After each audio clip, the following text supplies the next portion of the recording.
zamanında Hak Muhammed Ali kesme dilinde Musahibim kaldı Kenan ilinde. Turnalar alimi görmediniz mi? Haydar haydar haydar görmediniz mi? Ali yar Ali yar Ali yar görmediniz mi?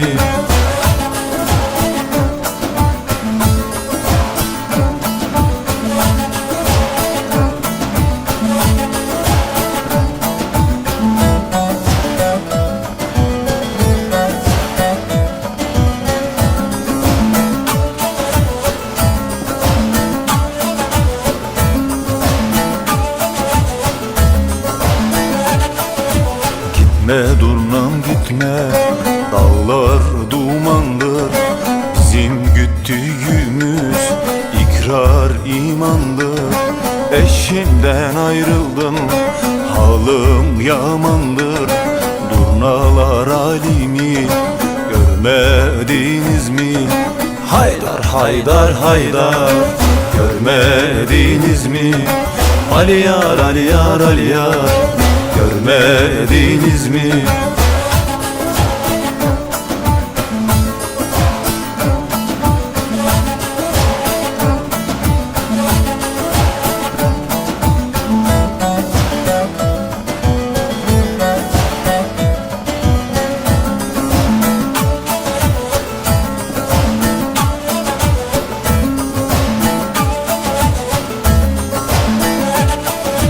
Durnam doğunun göğdü gayet güzelsin. Kan terlenmiş Şam'ı şarkı gezersin. Sen benim sevdiğim Ali'ye benzersin. Turnalar alimi görmediniz mi? Haydar haydar haydar görmediniz mi? Ali yar Ali yar Ali yar görmediniz mi?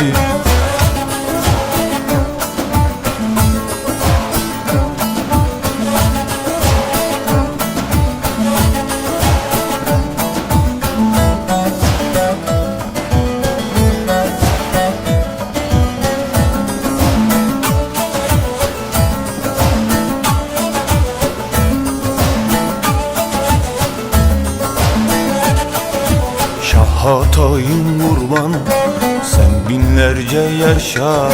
Daha neler gelir sağ olan başa. Bizde selam edin kavim kardeşa. Turnalar alimi görmediniz mi? Haydar haydar haydar görmediniz mi?